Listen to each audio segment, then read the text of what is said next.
The society is against it. Because if you can hear silence, you will not be a part of the crowd mind, of the collective mind.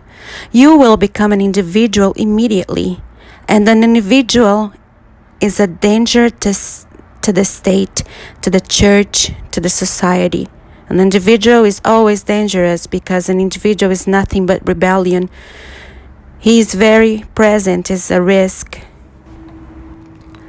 Being totally thoughtless may be the toughest thing to do. It is the only state in which you can listen to the sound of silence. This is the only sound which appears when all your thoughts are gone and your innermost core is drenched in serenity, calmness. It's a symbol of silent music in the inner being, full of bliss.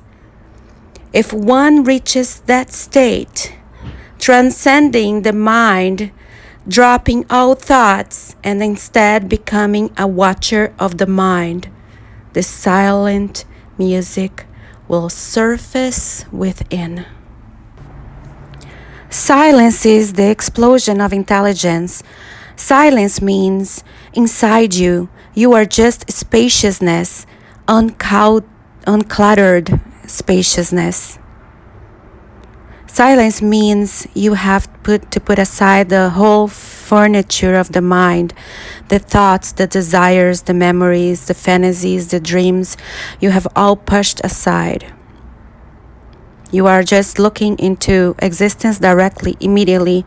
You are in contact with existence without anything in between you and existence. That is silence. And to be in tune with existence, even for a single moment, is enough to make you aware of many things. One is that you are deathless, and that person who is deathless cannot be forced to be a slave. He would rather like to die than to become a slave. He would rather like to risk everything than to risk its freedom, because death means nothing to him. I have nothing to do with your thoughts. If you are prepared to be without thoughts, I can give you something. Or if you have something to give, I'm prepared to take. We have nothing whatsoever to give, but we are eager to carry out transactions in thoughts. We say exchange of thoughts, and what we mean is to give a bit of your insanity, and I give you a bit of mine insanity. As both are mad enough, there is no need of any give and take. Wherever the mind goes, merely watch. Don't try to enforce any order, as one word gives rise to another and another, and 1,000 others, because all things are connected. Perhaps Freud was unaware that when he based his entire psychoanalytic method on his free association of thoughts, he, as he called it, derived from yoga. One thought comes and then another, and each thought is linked to the other in a continuous chain. Once I was traveling in a train that was very full.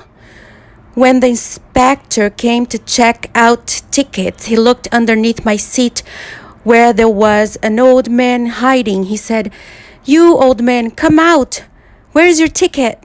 The poor man fell at his feet and said, "I don't have any ticket nor any money, but I have to go to the village in connection with my daughter's wedding. I would be grateful if you let me go this time."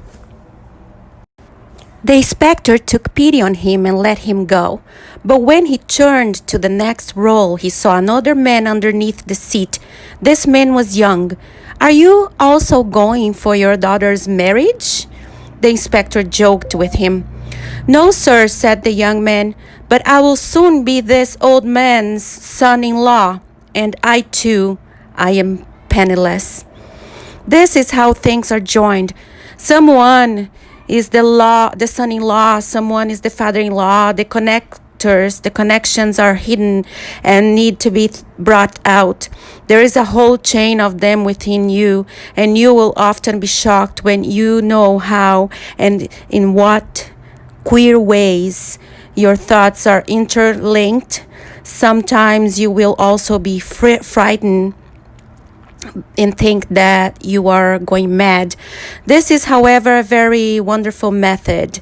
Where whatever is happening, allow it to happen. And if it's convenient as impossible, speak with your thoughts and out loud so that you can also hear them, because within the mind the thoughts are subtle and there is the fear. You may not be very conscious of them. Speak them loud, listen to them, and be very aware and alert to remain well separated from them. Resolve to speak out whenever comes to mind, and but be absolutely unbiased and neutral. If abuse comes, abuse. If rem comes, omgar, give voice to that. It is absolutely necessary to empty the mind patiently for 6 months, because all your life long you have done nothing but loaded with thoughts. If you persist patiently and diligently, then only 6 months is enough. Otherwise, it might take you 6 years or 6 lives. All depends on you, how wholeheartedly and sincerely you work at this method. Many a time it will happen that you will forget to be a witness. You will ride the horse once again and set out on your journey of thoughts involved once again. If you identify yourself with some thought, then you will have failed.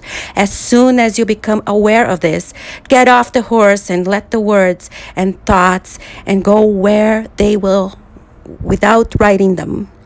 Just keep watching. Gradually, very faintly, you will begin to hear the footsteps of silence and experience the art of listening. Then, when you are qualified to listen, you no longer need to look for a guru, because whatever you are, there is the guru is. That's where the guru is, wherever you are. The breeze will stir in the trees, the flowers and the dry leaves will fall. You will hear it all. Sitting on the seashore, you will hear the waves. You will hear the river in spate. The listening in the sky, the thundering of clouds. You will hear the birds sing, a child cry, a dog bark. Under all conditions, you will hear. When the art of listening is mastered, the guru is present everywhere. The Sharavana is not known. All the masters sitting before you cannot make you listen. No one can make you listen. The guru is only when you can listen. Nanak says, through listening, the devotee is full of bliss, and sin and sorrow are destroyed.